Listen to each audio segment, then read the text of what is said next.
luar biasa, luar biasa.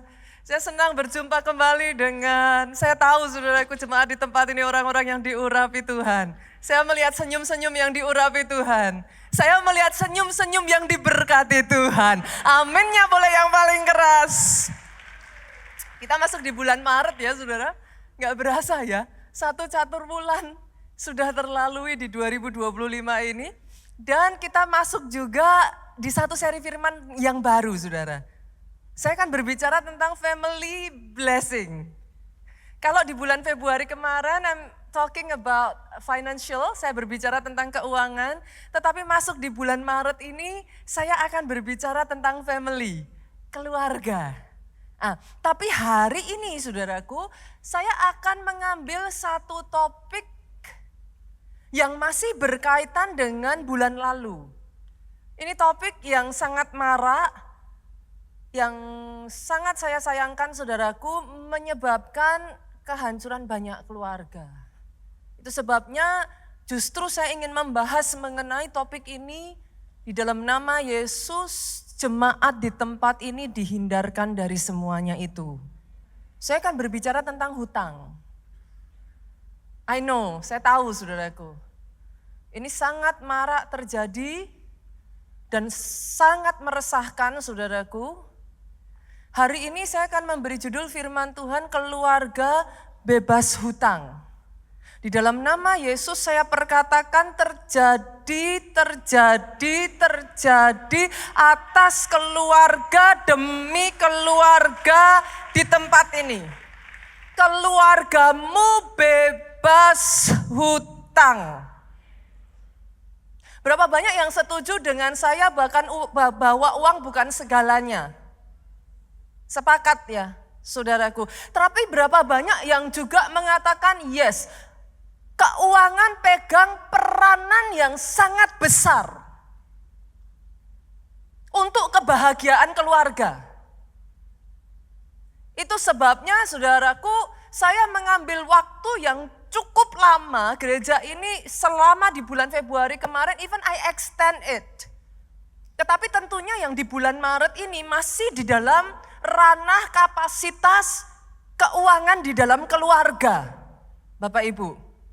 Nah, berbicara tentang bebas hutang, boleh nggak sih saya tarik saudara dulu, kita mulai ya Pak. Pro kontra dari hutang. Ada yang bilang bahwa pastor, bukannya hutang itu asal hutang, bukan hutang konsumtif. Hutang usaha itu justru bisa meningkatkan kekayaan. Oke? Dari situ kita bisa memulai usaha, dari situ kita bahkan bisa beli rumah. Oke. Tapi ada juga sebagian yang kontra akan mengatakan kepada saya, pastor mau hutang apapun bahaya. Jangan. Oke ya. Saya tarik lagi ya, itu sebabnya saya katakan hutang baik versus hutang buruk. Seperti apa sih hutang baik, seperti apa hutang yang disebut buruk. Saya tahu kok ketika berbicara tentang hutang aja ini di sebagian di tempat ini saudara sudah aduh kan gitu.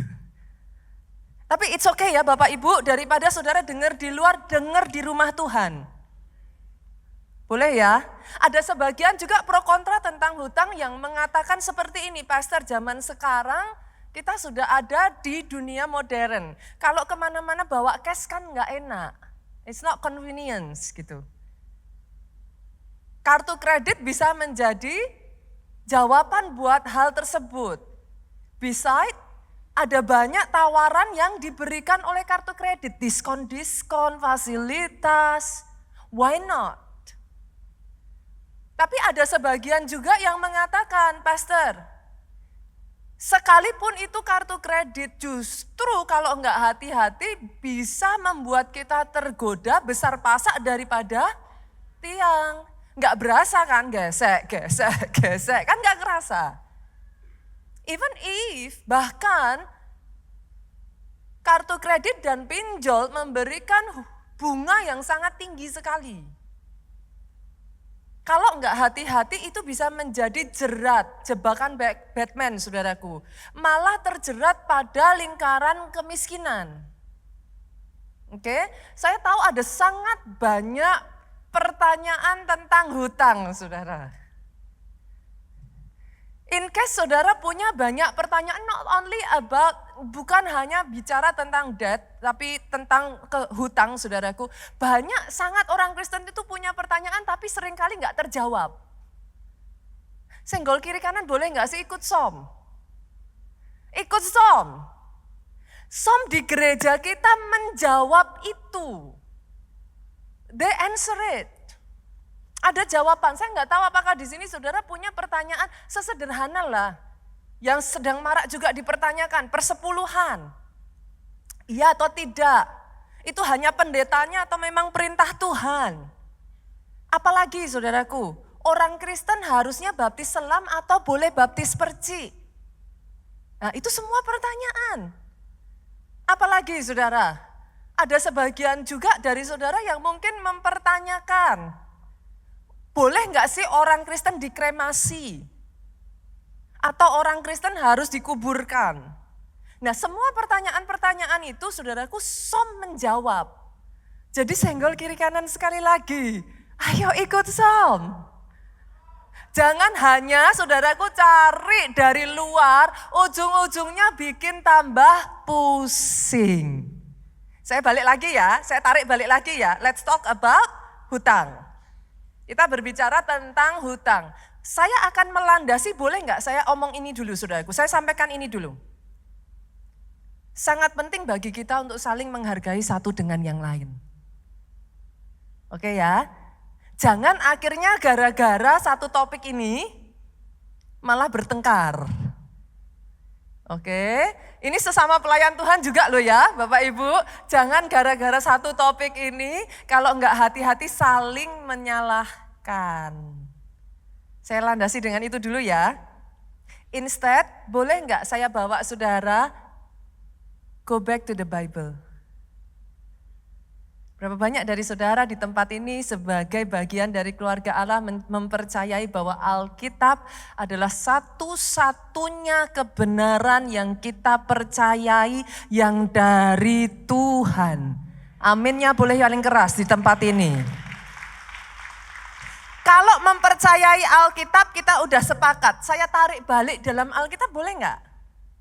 Oke, bukan Nita 101 loh ya. We go back to the Bible. Kita buka yuk. Landasan pertama tentang hutang. Roma pasalnya yang ke-13 ayatnya yang ke-8. Saya mau semua jemaat baca dengan suara yang paling keras bersama-sama. 2, 3. Janganlah kamu berhutang apa-apa kepada siapapun juga. Tetapi hendaklah kamu mengasihi. Jadi kalau saya tanya kepada saudara, ayat firman Tuhan mengatakan apa? Janganlah kamu berhutang apa-apa kepada siapapun juga. Once again, ini bukan saya yang ngomong. Kita sepakat tadi back to the Bible.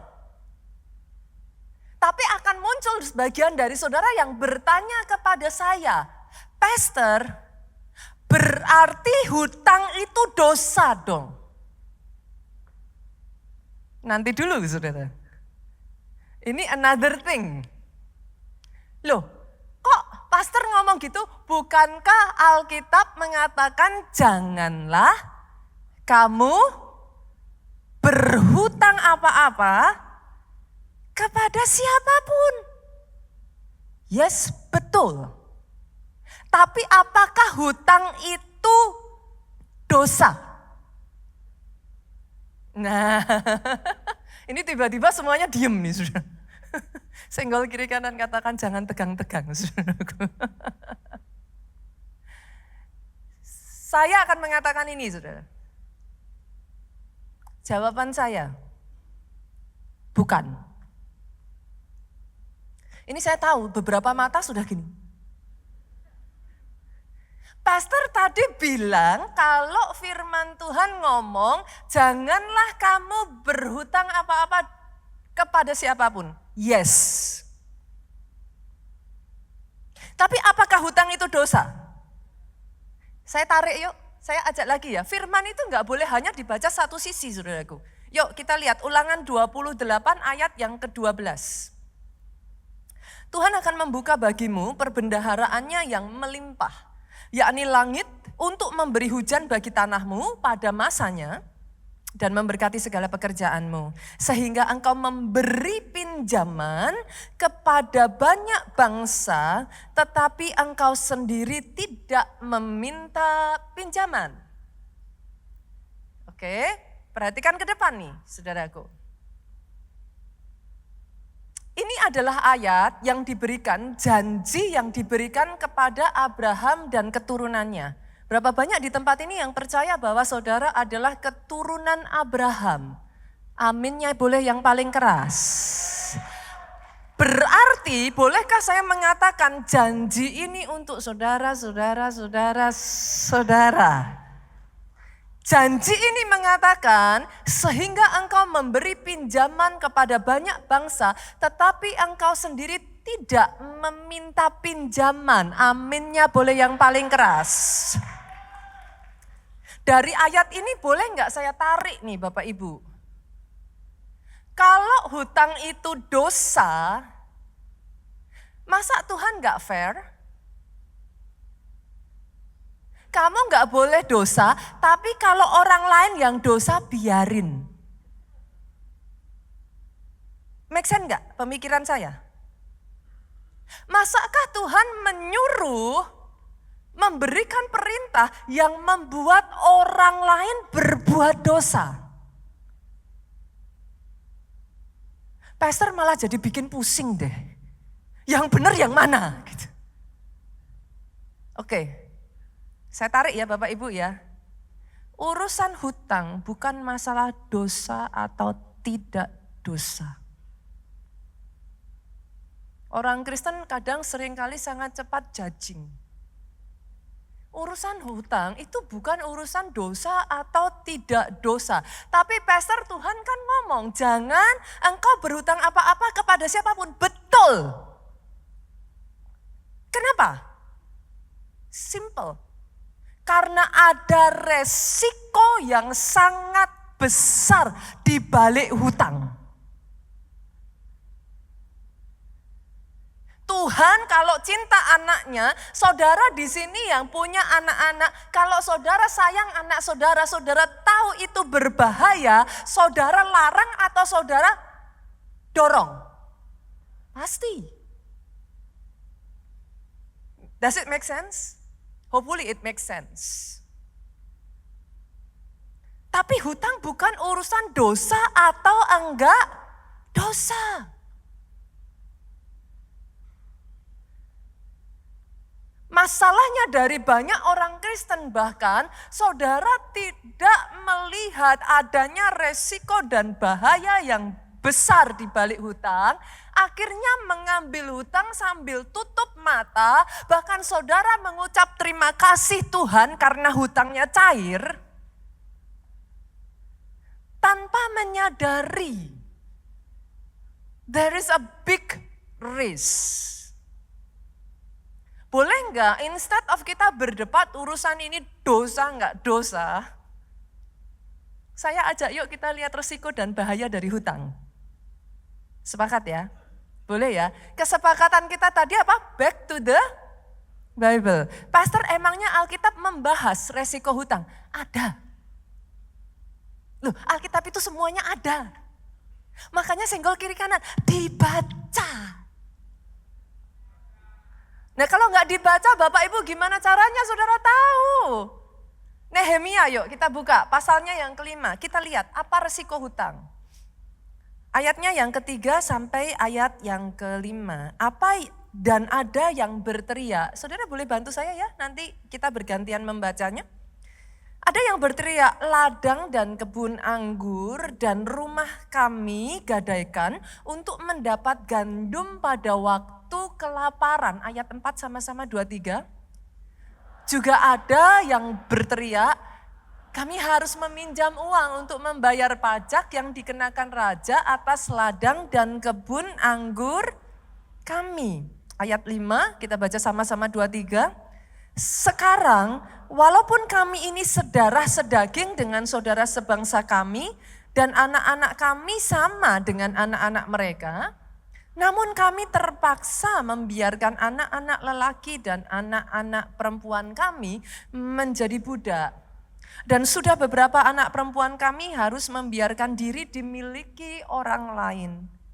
Kami tidak dapat berbuat apa-apa karena ladang dan kebun anggur kami sudah di tangan orang lain.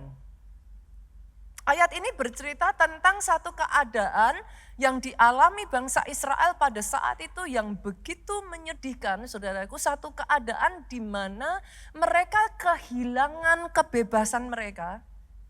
Satu keadaan di mana mereka kehilangan harta kekayaan mereka. Kalau zaman sekarang saudara sebut itu aset. Sampai mereka harus kehilangan keluarga mereka, anak-anak mereka untuk dijadikan budak. Oke? Boleh nggak saya membagikan kepada saudara 5 bahaya dan resiko dari hutang? Based on ayat ini. Yang pertama saudaraku, saudara boleh mencatat, hutang konsumtif membawa perbudakan. Kalau saudara melihat di ayat yang kelima tadi dikatakan, kami terpaksa membiarkan anak-anak lelaki dan anak-anak perempuan kami menjadi budak. Pastor, zaman sekarang kayaknya sudah nggak ada loh perbudakan. Oke? Boleh nggak saya ngomong gini saudaraku? Hutang adalah bentuk perbudakan modern.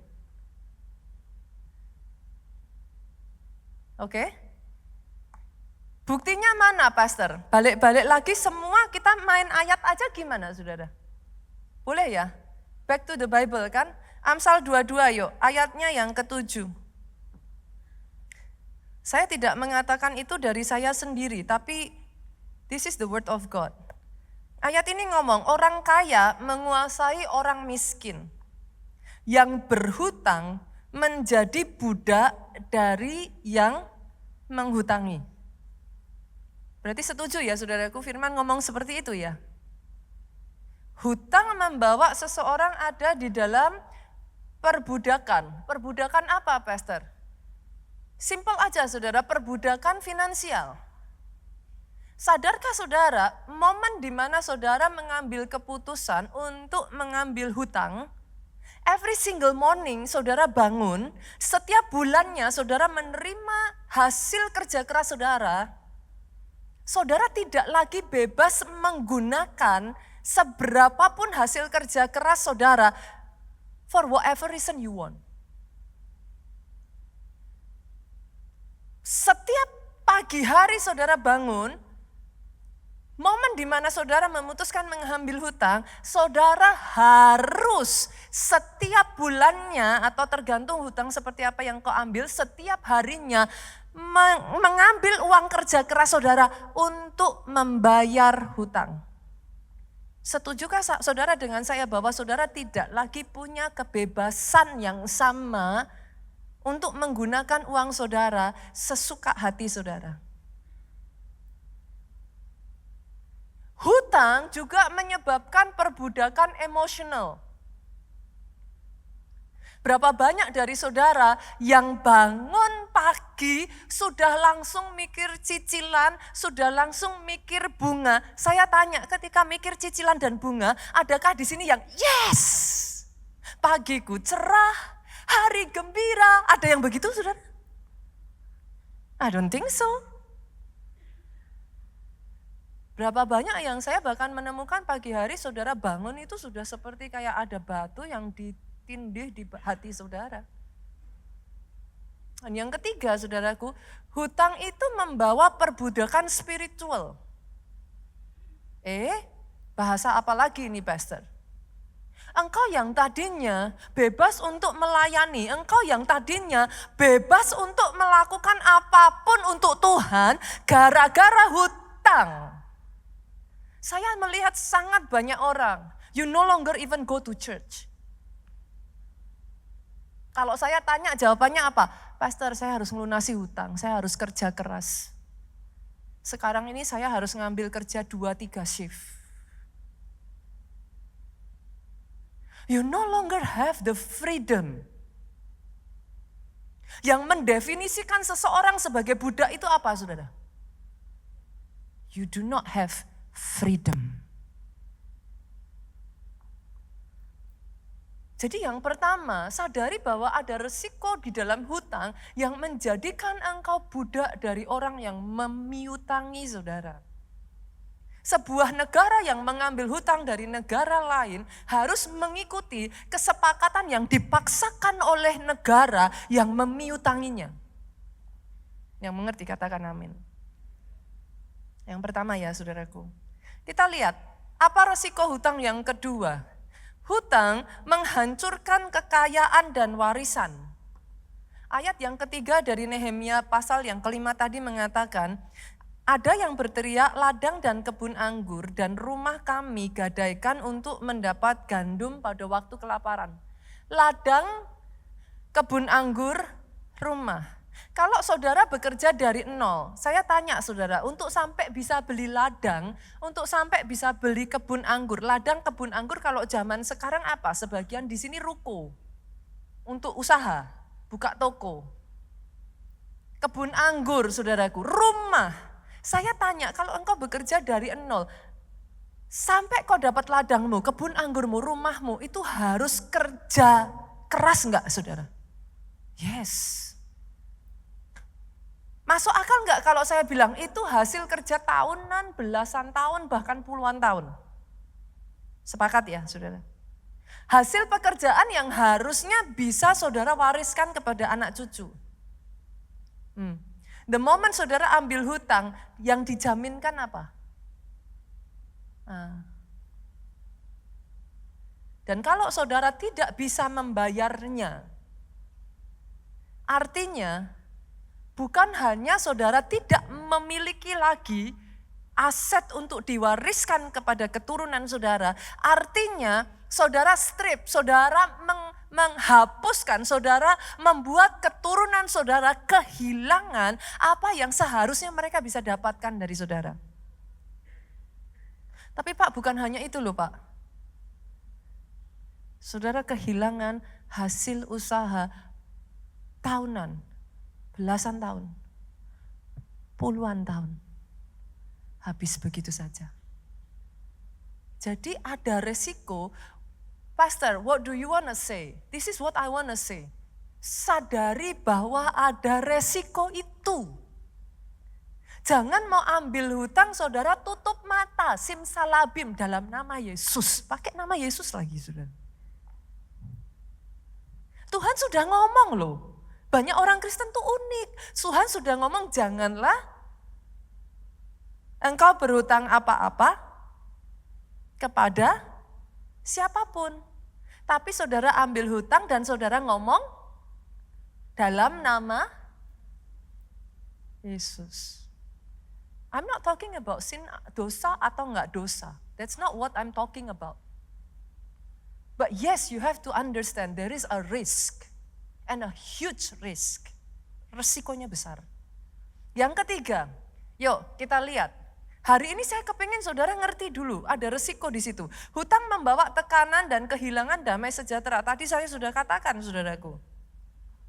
Berapa banyak orang yang sampai akhirnya dari yang tadinya baik-baik saja jadi insomnia, gak bisa tidur, gak ada nafsu makan, hidup segan mati tak mau. Berapa banyak yang bahkan, Pak maafkan saya saudaraku, satu kali ketika saya ada di Jogja, saudaraku, saya menangani sebuah kasus yang membuat saya sangat bersedih. Bapak ini ditemukan gantung diri di rumahnya, saudaraku. Dengan sebuah pesan yang menyatakan bahwa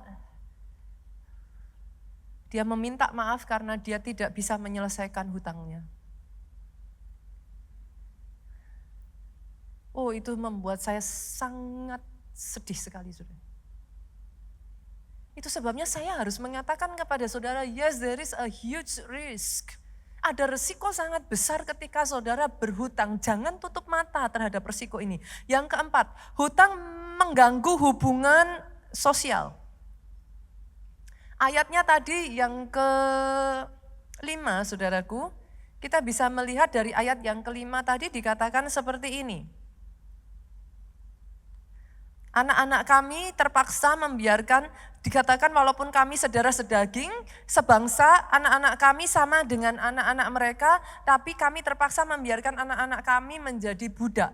Menurut saudara loh, dengan kondisi itu, ada kemungkinan yang besar enggak hubungan jadi retak tuh? Pasti ya, pasti. Nah, inilah sebabnya kenapa kalau saudara buka balik lagi di Roma 13 ayat 8, dikatakan janganlah kamu berhutang apa-apa kepada siapapun juga. Ayat akhirnya itu agak unik saudara, tetapi hendaklah kamu saling mengasihi. Karena kalau enggak hati-hati, hutang membuat saudara tidak bisa saling mengasihi. Berapa banyak saya mendengar jemaat yang gak mau ke gereja lagi, saya tanya kenapa? Apakah ada masalah dengan leadership? Apakah ada masalah? Apakah kami melakukan kesalahan? Jawabannya apa saudaraku? Pastor gak tahu kan? Itu yang berdiri di depan tuh, senyum-senyum ngasih salam itu. Itu hutang gak dibayar.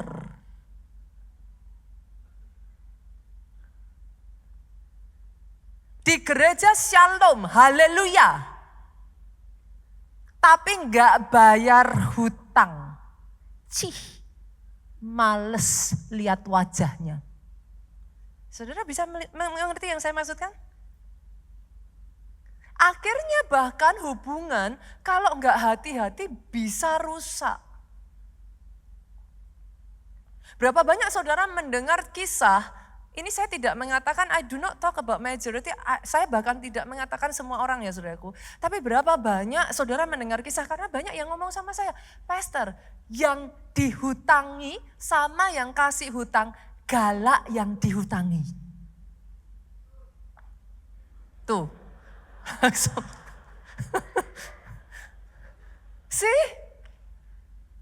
Kalau enggak hati-hati saudaraku, akhirnya yang terjadi di dalam keluarga pun hubungan bisa rusak. Memangnya hanya saudara yang membutuhkan uang itu. Orang yang menolong saudara banyak yang meminjamkan karena trust loh. Karena ada kaitan pertemanan dan persahabatan. Tapi ada momennya juga orang yang meminjami saudara butuh uang itu juga. Saudara tidak bisa berpikir bahwa hanya saudara yang butuh uang itu. Ketika sama-sama dua-duanya punya kepentingan, uang itu harus ditarik, apa yang terjadi? Rusak kan hubungan? Hari ini saudaraku saya ingin membawa saudara, don't just talk about dosa atau enggak dosa. There is a big risk di dalam hutang itu sendiri. Saya tarik lagi boleh enggak saudaraku? Let's see the fact then. Kita lihat faktanya aja ya. Fakta itu berarti saya berbicara tentang statistika ya saudaraku. 80% hutang yang diambil, Bank Indonesia mengatakan hutang yang diambil adalah hutang konsumtif. Itu data Bank Indonesia saudara. Kalau tadi saya berbicara resiko, sekarang saya berbicara statistik. Statistik itu fakta itu harus ada data. Ini bukan hanya ngawur. Faktanya apa? Sebagian orang ngomong hutang bisa memperkaya kita, Pastor. Hutang bisa tambah kaya. Kalau kita bisa melakukan dengan cara yang benar, hutang bisa membuat orang menjadi lebih kaya. Tetapi fakta yang pertama, saudaraku, kenapa saya mengatakan hutang konsumtif penyebab utama kemiskinan? Saudara boleh nggak setuju dengan saya, but I'm talking about statistic. OJK mengatakan, saudaraku, bahwa ini mengerikan sekali sih, saudara. Sangat menyedihkan dan sangat mengerikan, saudara. Mayoritas pengguna kartu kredit di Indonesia hanya membayar cicilan minimum. Saudara ngambil hutang 10 juta, Biasanya kalau saudara kartu kredit, saudara ada tulisannya minimum membayar berapa. Nah, mayoritas OJK mengatakan penduduk di Indonesia hanya membayar cicilan minimum. Artinya saudara hutang 10 juta, saudara mungkin hanya disuruh membayar, I don't know, like 1 juta mungkin. And then saudara kipas-kipas dan saudara, I feel good. Saudara merasa every month saudara hanya bayar 1 juta, tapi saudara dapat semua fasilitas itu.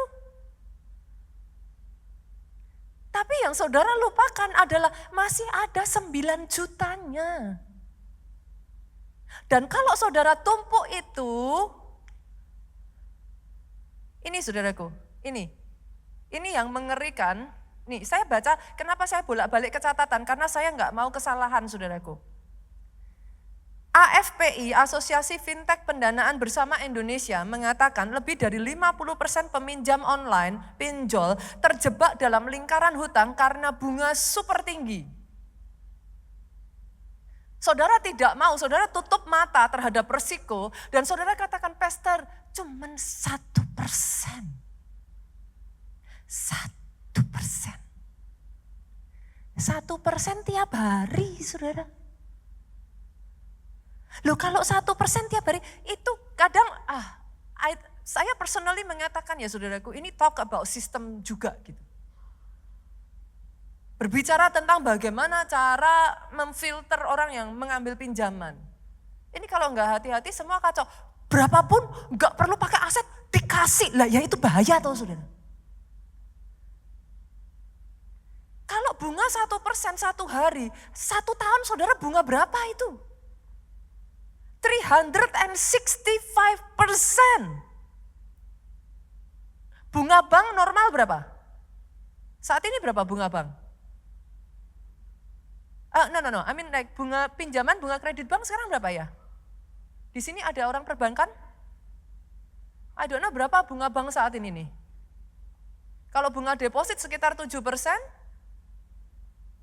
berapa? 11? 12%? Oke. 12% saudaraku itu bunga bank. Ini 365%, kapan saudara bisa bayar? Enggak masuk akal saudaraku. Dan semua yang saya katakan ini fakta loh ya, saya enggak ngambil dari firman loh ya yang ini. Kalau tadi saya ngambil dari firman, sekarang saya munculkan kepada saudara fakta atas dasar data dan statistika. Masuk lagi ya saudaraku, fakta tentang hutang. Hutang membuat kaya atau hutang membuat miskin? Nih, saya masukkan saudaraku. Tadi saya sudah sampaikan 80% hutang yang diambil adalah hutang konsumtif. Jadi saudara bisa mengatakan kepada saya, itu membuat kaya atau membuat miskin? Karena hutang konsumtif artinya apa yang saudara beli itu nilainya akan turun. Apa itu hutang konsumtif? Hutang untuk beli whatever that is, kesenangan saudara. Yang nilainya tidak akan bertambah. Dikatakan bahkan saudaraku 50% dari peminjam KPR mengalami kesulitan finansial dalam 5 tahun pertama karena cicilan melebihi kemampuan penghasilan mereka. Rata-rata orang itu akan markup penghasilan mereka sehingga itu memakan 30-50% pendapatan bulanan. Ada alasan kenapa bank memberikan batasan saudaraku. Ada alasan kenapa bank maunya cicilan saudara itu enggak boleh lebih dari 20%. Dengan satu tujuan supaya memang saudara benar-benar bisa menyelesaikan hutang itu dengan baik. Tapi ada banyak orang penghasilannya di markup sehingga cicilan yang harus dia bayar itu mencapai 30 bahkan sampai 50% penghasilan. Habis itu saudara. 5 tahun pertama ada sangat banyak orang mengalami kesulitan. Saya go lagi ya, next ya. Saya tahu saudara, ada sebagian dari saudara yang mungkin berkata, Pastor, bukankah hutang bisa dipakai untuk menghasilkan pendapatan lebih besar? I'm familiar with it. Ada sebagian orang, saudaraku, berinvestasi pada properti, saudara beli aset.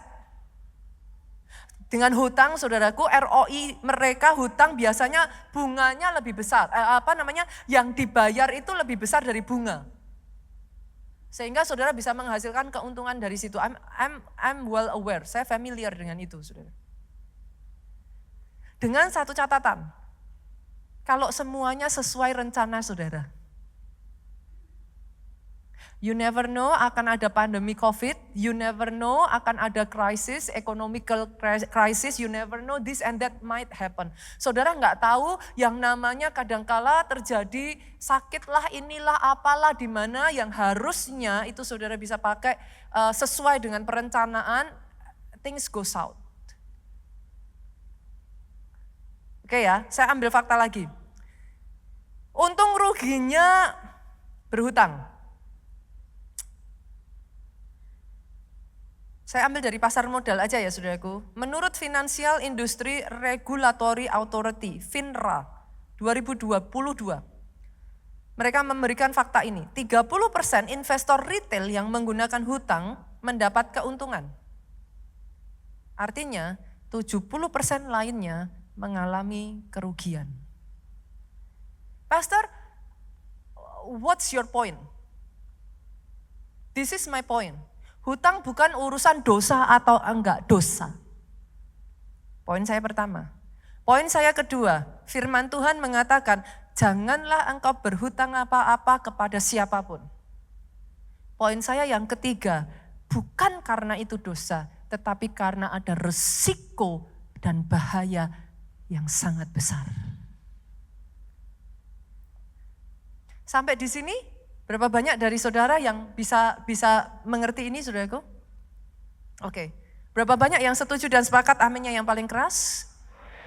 Oke.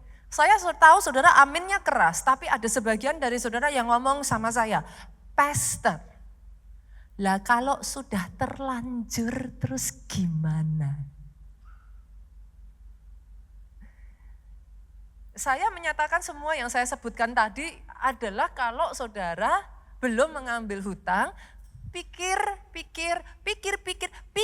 dan pikir lagi. Lah ya kalau sudah terlanjur, kan berarti yang tadi itu mau saudara menyesal kan sudah terlanjur. Oke? Boleh enggak? Buat saudara yang memang sudah terlanjur, saya bawa yang berikutnya yuk, bagaimana cara bebas hutang. Once again, it can be a theory. Fakta dan kenyataannya tidak semudah itu. Tetapi yes, daripada saudara mendengar dari yang di luar, daripada saudara akhirnya mengambil tindakan-tindakan karena saudara tidak tahu apa yang harus dilakukan, boleh enggak saya membagikan 7 poin? Boleh ya? Yang pertama saudaraku. Langkah yang paling awal, saya akan memulai dengan satu pemahaman yang dasar terlebih dulu ya saudaraku. Langkah yang paling awal kalau saudara berhutang dan saudara merasa sudah tercekik atau sebagian dari saudara sudah tidak lagi bisa membayar atau saudara hanya membayar bunga saja, saudara hanya membayar batas minimal saja dan saudara tahu nih things are about to go south. Ini udah nggak bener nih, ini sebentar lagi nih bakalan hancur nih. Yang pertama saudaraku, ini langkah yang saudara mungkin tersenyum ketika dengar saya nyebut ini, tapi ini langkah pertama yang akan menentukan semuanya. Akui situasi Anda dengan jujur. Kenapa?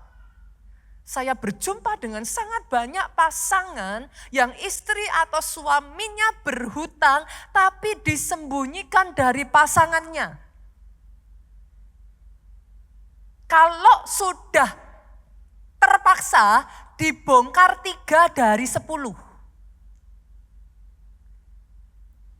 Nanti istrinya nangis-nangis marah. Sebenarnya berapa? Dibongkar 5 dari 10. Terus ngomongnya udah ini bener, udah enggak ada lagi. Nanti istrinya udah benar-benar sampai ini saudaraku berapa? Dibongkar 7 dari 10.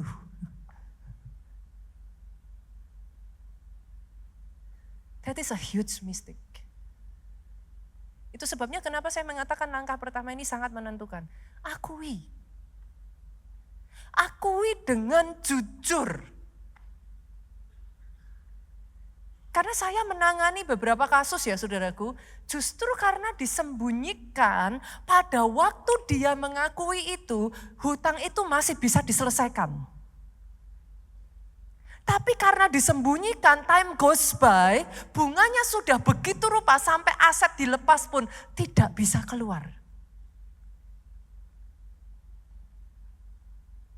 Boleh saya memberikan nasihat ini di rumah Tuhan, saudara? Akui dengan jujur. Pastor, memangnya ada ayatnya untuk kita gimana? Panduannya? Ada tuh saudara. Hanya tersembunyi di dalam setiap cerita, kisah-kisah di dalam Alkitab. Kalau saudara, if you do not really read it, and then it becomes kayak saudara nggak tahu aja gitu petunjuknya. Kita buka yuk. Ada salah satu kisah di dalam Alkitab yang sangat terkenal dari seorang janda nabi yang berhutang. 2 Raja-Raja 4 ayatnya yang pertama sampai ke-7, saudara. 2 Raja-Raja 4 ayatnya yang pertama sampai ayatnya yang ke-7. Ketika janda itu menyadari bahwa dia ada di dalam sebuah masalah di mana dia tidak bisa menyelesaikan, ini kisah yang sama. Suaminya berhutang dan janda ini enggak tahu. Sampai akhirnya suaminya meninggalkan hutang. Langkah apa yang dilakukan oleh janda ini? Lihat. Jawab Elisa kepadanya, apakah yang dapat kuperbuat bagimu? Beritahukanlah kepadaku apa-apa yang kau punya di rumah.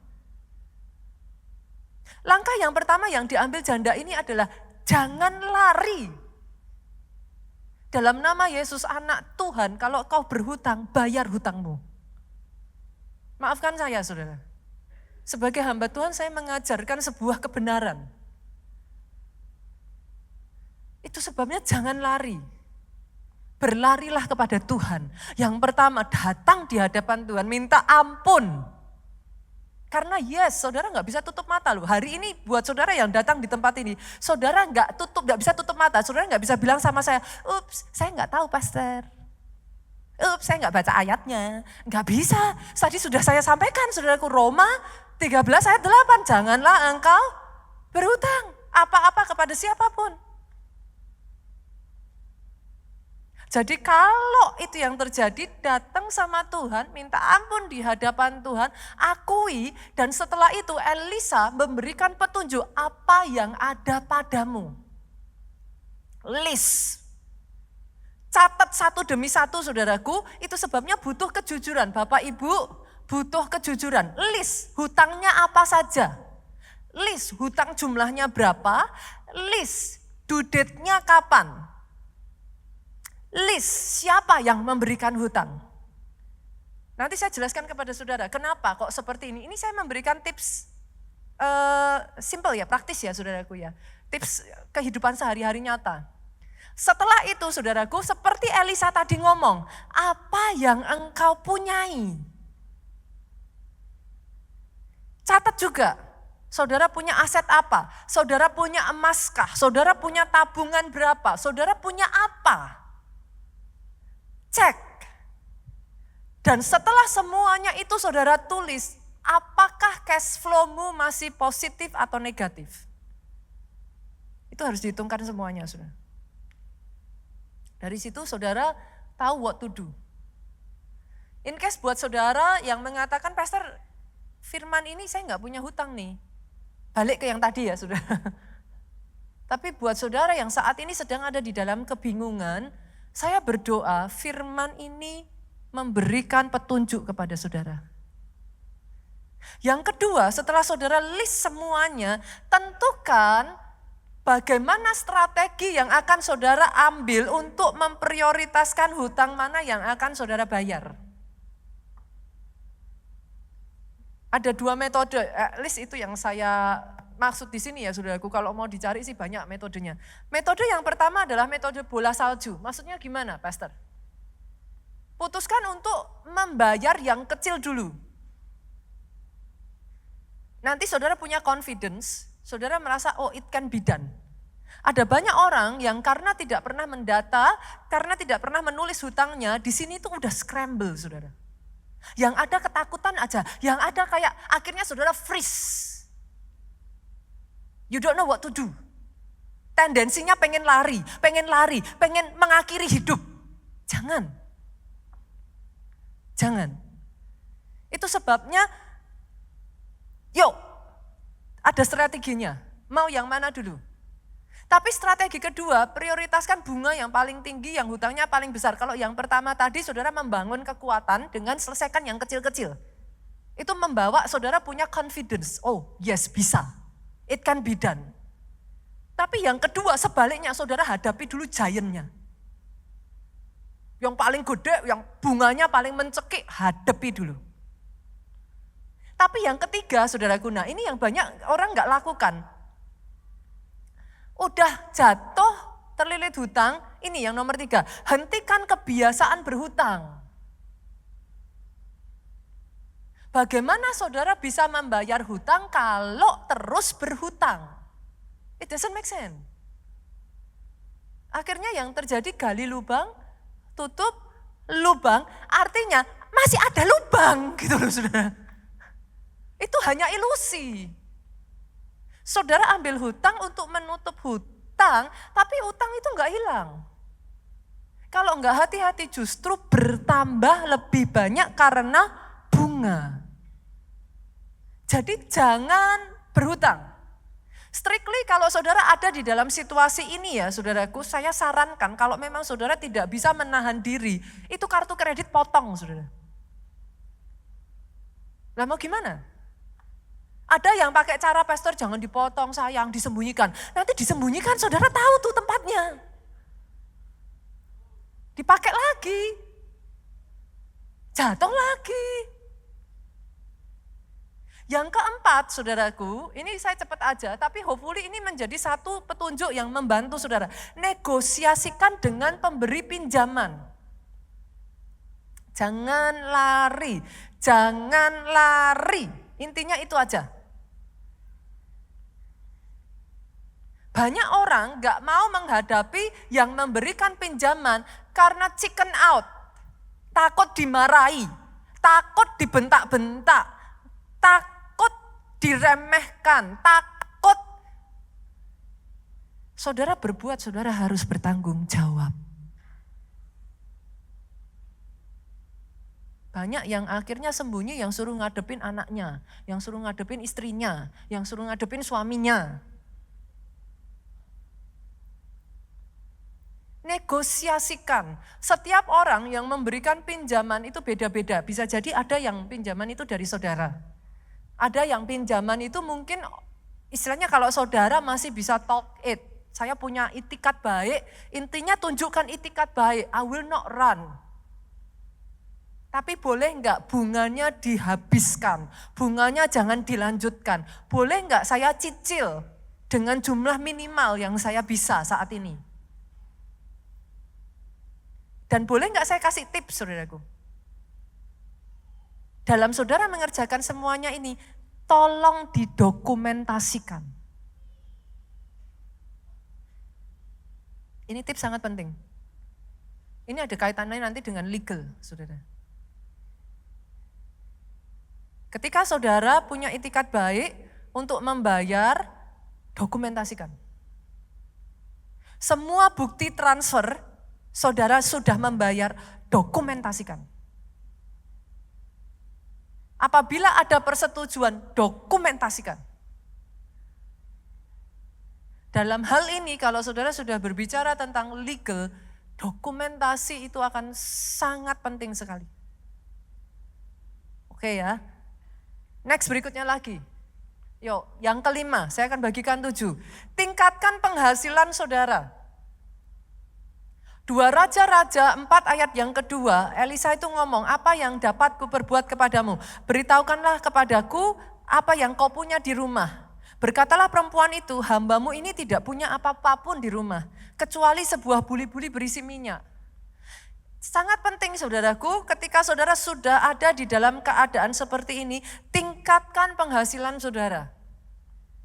Karena nggak bisa dengan cara saudara berhutang lagi. Maksudnya gimana Pastor? What is in your hand? Beneran apa yang ada di tangan saudara? Apakah saudara punya talenta? Apakah saudara punya kelebihan? Bahkan saya menemukan ada satu keluarga ini saudaraku, akhirnya mereka bisa berkemenangan sekalipun melalui masa yang sangat tidak mengenakkan saudaraku. Karena satu keluarga bersatu. Masalahnya banyak hutang itu diambil sang ayah atau sang ibu tidak terbuka jujur. Ternyata ketika satu keluarga ini saya pertemukan, sampai akhirnya mereka terbuka apa adanya. Anak-anak mereka ikut bangkit berdiri untuk orang tuanya dan berjuang bersama-sama. Saya tahu itu bukan hal yang mudah. Saya tahu bahkan sementara saya menyampaikan ini mungkin sebagian dari saudara-saudara bisa merasakan saya merepotkan banyak orang, Pastor. Hopefully itulah kenapa saya mengatakan saudaraku please sadari ada resiko besar di sana. Ini bukan main-main, ini bukan sesuatu yang saudara bisa anggap remeh. Momen di mana saudara harus meminta kepada anak saudara, momen di mana saudara yang harusnya anak-anak itu harus bersekolah, tetapi mereka harus berhenti sekolah karenanya, itu bukan momen yang mudah. Tapi satu keluarga ini, saudaraku memutuskan anaknya akhirnya berhenti bersekolah, mereka bekerja, mereka bersama-sama berjuang sampai hutang itu terbayar. Dan setelah itu mereka bangkit kembali. Come on. Apapun itu keadaan saudara, izinkan firman Tuhan dari atas mimbar ini mengingatkan jangan menyerah. Jangan lari. Oke, Bapak Ibu. Yang keenam, saudaraku. Yang keenam, kurangi pengeluaran secara drastis. Saya tahu ini enggak enak, saudaraku. Di momen seperti ini, saudara harus hidup di bawah kemampuan finansial saudara sementara engkau melunasi hutang. Ada banyak orang, bahkan di tengah situasinya yang seperti itu, masih menjaga gengsi.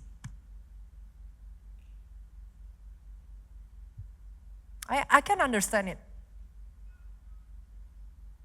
Tapi dalam situasi saudara, saudara memang harus hidup di bawah standar finansial saudara yang seharusnya. Segala sesuatu yang bukan kebutuhan, saudaraku, apa itu kebutuhan? Makan, tempat tinggal, sandang, pangan, papan. Let go. Artinya, semua yang ada di budget entertainment itu harus dilepas. Netflix, bye-bye. Pastor, tapi itu kebutuhan. Bukan. Saudara bisa mengerti yang saya maksudkan? Itu saudara harus tega. Naikkan pemasukan, turunkan pengeluaran. Jangan sampai saudara terus tergilas dan akhirnya tidak ada jalan keluar. Yang terakhir, yang ketujuh, kenapa saya tempatkan yang ketujuh bahkan bukan karena dia tidak penting, tetapi justru karena dia yang paling penting. Engkau masih punya Tuhan. Pakai kuasa yang dari Tuhan. Dan pengharapan di dalam Tuhan tidak mengecewakan. Pemain musik boleh maju ke depan. Saya akan tutup dengan ini, saudaraku. Saya berjumpa dengan sangat banyak orang ya, saudaraku, yang di dalam hutangnya mereka ditolong dengan cara ajaib.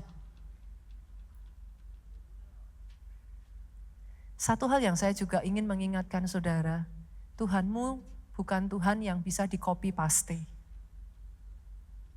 Dia punya 1001 cara, terhadap satu orang dia lakukan dengan cara demikian. Saudara tidak bisa menuntut Tuhan dan berkata, why Lord, yang itu kamu tolong. Kenapa saya juga enggak ditolong dengan cara yang sama? Selama saudara masih menganggap dia Tuhan, dia berhak. Tapi yes, kuasanya ya dan amin. Saya melihat sangat banyak orang hidupnya diselamatkan dan keluar dari hutang dengan cara yang tidak masuk akal, saudara. Itu sebabnya datang kepada Yesus. Berlari kepada Yesus. Jangan cari jalan pintas.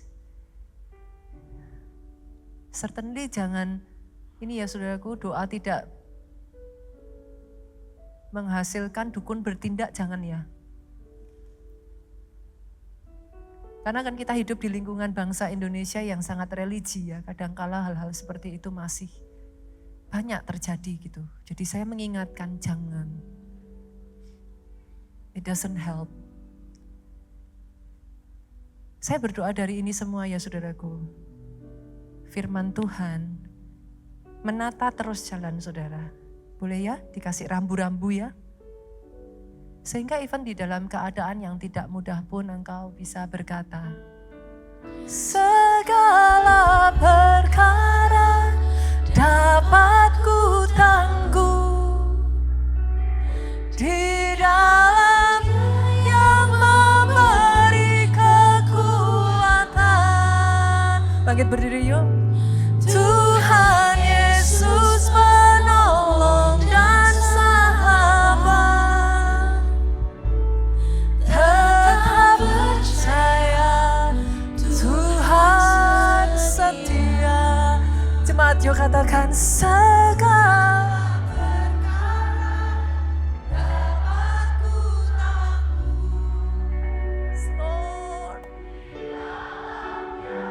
Ada jalan keluar saudaraku. Tuhan tidak pernah memberikan melebihi kemampuanmu. Pada saat engkau membutuhkan, engkau berseru, Dia ada, Dia membuka pintu, Dia membuka jalan. Sama-sama katakan, segala perkara dapat ku tangguh. Allahku setia, Allahku tidak pernah melepaskan. Oh Tuhan Yesus, Yesus Tuhan, tetap percaya Tuhan.